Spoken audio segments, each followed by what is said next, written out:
வாழ்க்கைங்கிறது ரொம்ப அழகானது. அழுங்க, கவலைப்படுங்க, சண்டை போடுங்க, பிரச்சனை இல்லை. சிரிக்கிற நேரத்துல சிரிச்சிருங்க, நீங்க தப்பிச்சிருங்க. நம்ம சிரிக்கிறது. கணவன் மனைவிக்குள்ள சண்டை வராம இருந்தா நல்லாவா இருக்கும்? சண்டை வரணும், அப்பதான் பக்கத்து வீட்டுக்காரன் சந்தோஷமா இருப்பான். ஆனா சமாதானமாக தெரிஞ்சிடணும். அதான் மனு தத்துவம். அப்படியே அடிச்சு குதிரை சண்டை போட்டு 2 பேர் ஹஸ்பண்ட் ஒய்ஃப் சண்டை பேசிக்கிறல, ஓகே, நோ ப்ராப்ளம். ஆனா மறுநாள் யாராவது ஒரு ஆள் சிரிச்சுட்டா பேலன்ஸ் ஆயிரும். நம்மளும் சிரிச்சுட்டோம்னு வச்சுக்கிறீங்களேன், பிரச்சனை தீர்ந்துரும். ஆனா என்ன பிரச்சனை? சிரிக்க மாட்டோம். முதல் நாள் முறைச்சிட்டு 2வது நாள் அதுல ஒருத்தர் இறங்கி வந்து அப்படி சிரிச்சா அப்படியே பார்ப்போம். நேத்து பூரா திட்டிட்டு சிரிக்கிறத பாரு, மானங்கட்ட பொழப்பா இருக்கு. அப்படியே சிரிச்சு சிரிச்சு தான் 13 வருஷத்தை ஏமாத்திருச்சு. சிரிப்பேன், செத்தாலும் சிரிக்க மாட்டேன். செத்தா எங்க நீங்க சிரிக்கிறது, நாங்க எல்லாம் சிரிப்போம். செத்தா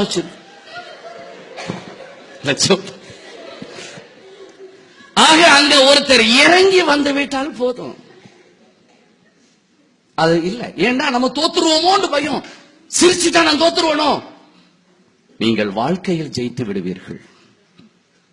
சமீபத்தில் என்ன கவுன்சிலிங்ல ஒருத்தவங்க ஒரு குரூப் வந்தது. இந்த கவுன்சிலிங்லாம் இப்ப நான் ஏன் பண்றது இல்லைண்டா அதுக்கு ஒரு காரணம் இருக்கு. நான் இயற்கையிலேயே கொஞ்சம் சாஃப்ட் மென்மை, இப்பதான் கொஞ்சம் மாறிக்கிட்டு வர்றேன்.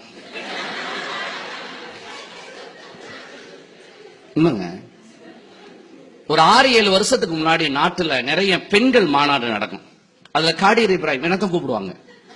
எனக்கு ஒரு சந்தேகம் ரொம்ப நாளா, ஏன் நம்மள பெண்கள் மாநாட்டுக்காக கூப்பிடுறாங்க? மீசை இல்லாததுனால நம்மள வேற கேட்டகரியில சேர்த்துட்டாங்களோ அப்படின்லாம் எனக்கு ஒரு பயமா இருந்துச்சு. உண்மை பெண்கள் மாநாட்டுல நான் பேசுவேன், பெண்கள் கண்கள் அப்படிதான் பேசணும், வேற என்ன பேசுறது. ஒரு தடவை வயசான ஒரு தாத்தா பாட்டிய கவுன்சிலிங் கூட்டிட்டு வந்திருக்காங்க நம்மள்ட்ட. அது என் தாத்தா வயசு. நான் உட்காந்து கேட்டுக்கிட்டு இருக்கேன். அவங்க 2 பேரும் வாடா போடா வாடி போடான்னு பேசி வாடி போடின்னு பேசிக்கிட்டு இருக்காப்ல. நான் இடையில பாட்டிண்டா நீ வாய மூடு. என்ன உனக்கு வந்தா தெரியும். இப்ப என்ன கவுன்சிலிங் பண்றது? அதே மாதிரி ஒரு தடவை கவுன்சிலிங்க்கு கணவன் மனைவியை கூட்டிட்டு வந்து கல்யாணம் பண்ணி 6 மாசம்.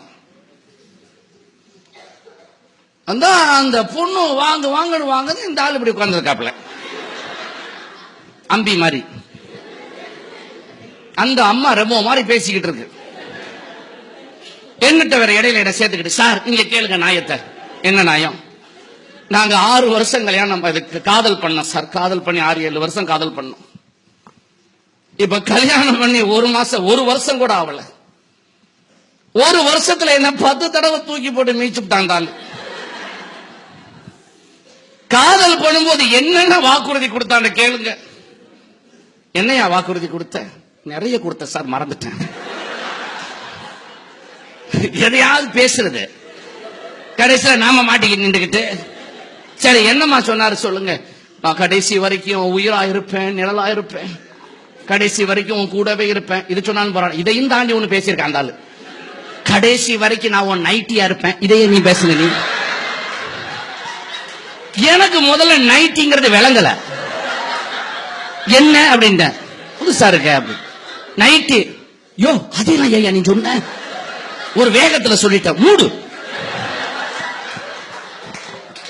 வேகத்துல சொல்லிட்டியா நீ?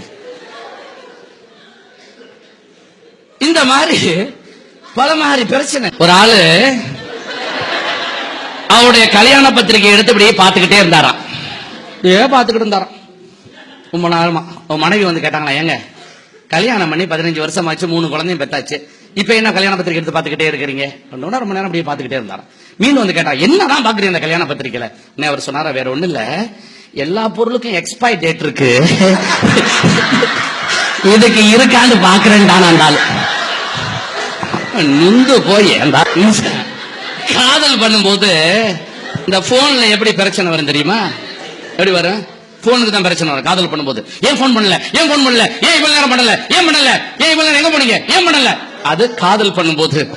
ஆனா கல்யாணம் பண்ணவன ஏன் எப்படி தெரியுமா பிரச்சனை வரும்? அதே போன்ல எப்படி வரும்? ஏன் பண்ற, ஏன் பண்ற, காலையில பண்றல வருவல, அப்புறம் என்ன ஏன் பண்ற?